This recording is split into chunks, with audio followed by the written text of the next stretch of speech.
Does a presidential election really impact the real estate market? I've crunched some numbers from the last three elections to find out what's been happening here in Central Texas, and the results might surprise you. By the end of the video, we might even be able to predict where the market would be headed in 2025.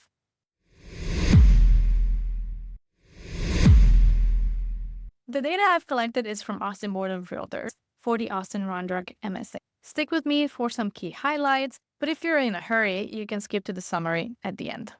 In 2012, we were in recovery mode from the Great Recession, which started in mid-2009. Median sold prices range from $179,900 to $215,000, which was in June the highest, with the year's median sold price at $205,000.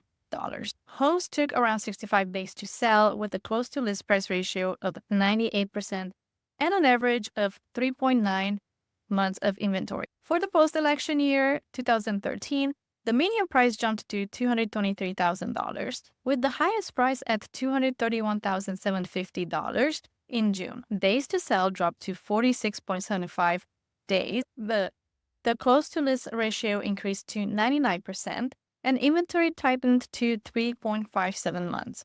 The year-over-year appreciation rate was an impressive 8.78%. You might wonder, what were the mortgage rates in that time frame?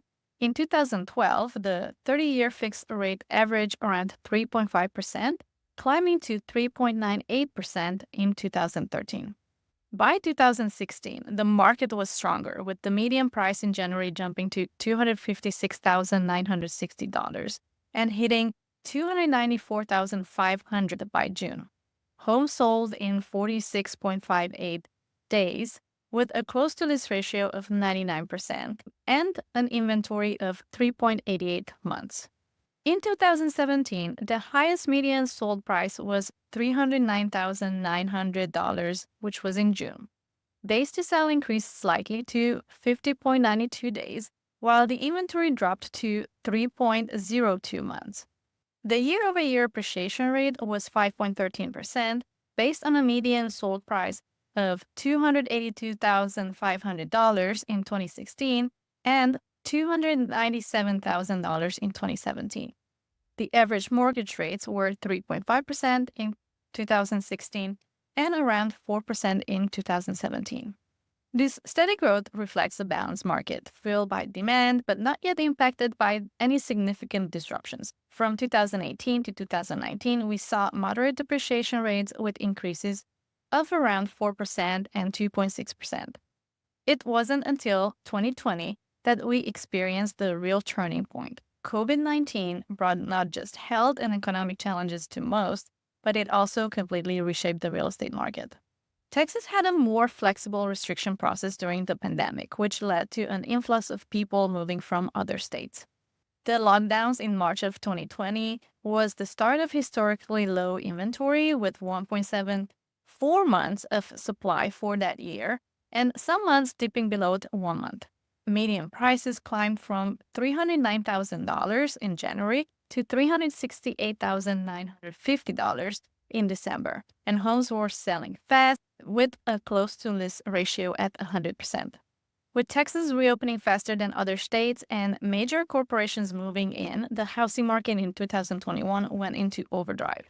Mortgage rates dropped to a historic low of 2.67%, fueling demand. In 2021, median prices ranged from $370,000 to $485,000, which was in July. Homes sold in an average of 18.33 days, and the close to list price ratio spiked for that year. The average was 101.5%, with months like April, May, and June hitting as high as 107%.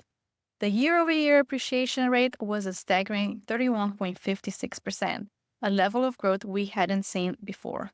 The appreciation rate from 2013 to 2017 was 33.18%, which took 4 years, whereas during COVID, we saw 31.56% in just 1 year. The number of multiple offers per house and the dollar amount over asking price were astonishing during COVID. The market started shifting in March 2022, but it became more noticeable by May 2022, when interest rates rose to 5% and inventory levels began to rise. The median sold prices were $505,864 for the year of 2022 and $452,500 in 2023. That brings us to the current year of 2024. This year, the highest median price was $464,990 in April, and as of October, the median price sits at $430,000. This might change slightly once the final data comes in, because I did run this report on October 30th. The average days to sell fluctuated between 51 to 81 days, with an average of 65.3 days. Inventory has increased to 4.73 months, a sign that the market is becoming more balanced. Many experts consider 6 months of inventory as the market for a balanced market. Of course, several factors come into play, such as interest rates, market conditions, and buyer demand, but the shift in power seems to favor buyers at the moment. Mortgage rates have risen from around 3% during COVID to 7%, making affordability a key issue. Here's another key observation. For the sake of more concise analysis in this video, I focused on the sold to list price ratio, which doesn't reflect price reductions. However, if you follow me on Instagram or social media like Facebook, you'll often see my market updates where I include the sold to original list price ratio for a more detailed view. It's time to wrap things up. So what does all this mean to you? What we've seen is that while seasonality remains consistent, with peaks in the summer months, the real game changer have been unexpected events like COVID-19 pandemic and shifts in the interest rate environment. No big news there for you. The market can turn quickly, as demonstrated by the rapid price appreciation in 2020 and 2021. From 2012 to 2017, there was a steady price appreciation, with the highest median sold prices consistently peaking in June, indicating a healthy demand and market stability. For the 2022 year, median sold price hit a high of around $505,000, but since then, we've experienced price reductions, though not as dramatic as some might expect. For the 2024 year, the median sold price is approximately $445,000, reflecting a slower adjustment. Inflation, interest rates, and job market shifts, including tech layoffs, have played a role in cooling the market, yet prices remain well above pre-pandemic levels. Election years tend to create uncertainty, possibly leading buyers and sellers to pause as they await outcomes and economic implications. Real estate is often seasonal, with increased activity in spring and summer. Since the election month coincides with the winter season, it might mask any slowdown typically associated with election uncertainty. However, it's also worth noting that historically, the winter season, excluding the COVID years, has provided buyers with opportunities for better deals, even as fewer homes become available due to sellers withdrawing listings to relist in the spring. Buyers currently have more leverage thanks to longer days on the market and reduced demand driven by higher interest rates. Meanwhile, some sellers are still holding on to higher list prices, struggling to let go of the seller market era we experienced during COVID. For some, this is compounded by the fact that they bought at peak prices and are now facing the reality of selling at a loss due to changing market conditions. Well, here I am taking a shot at the 2025 prediction. As we look ahead to 2025, it's a bit like peering into a crystal ball, except that mine is a little bit blurry. Here's what I see on the horizon. If interest rates decrease and inflation stabilizes, we might find that housing prices hold steady, as there are many buyers waiting with a strong desire to purchase. However, if interest rates remain high and we encounter further negative economic factors, we can anticipate additional price adjustments in the housing market. Affordability is an ongoing issue likely to be a challenge for some years to come.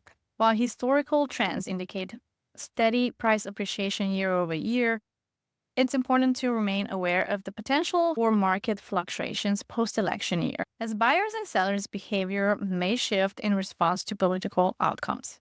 So while the crystal ball isn't perfect, it suggests a balanced market in 2025, with opportunities for both buyers and sellers as we navigate these changing dynamics.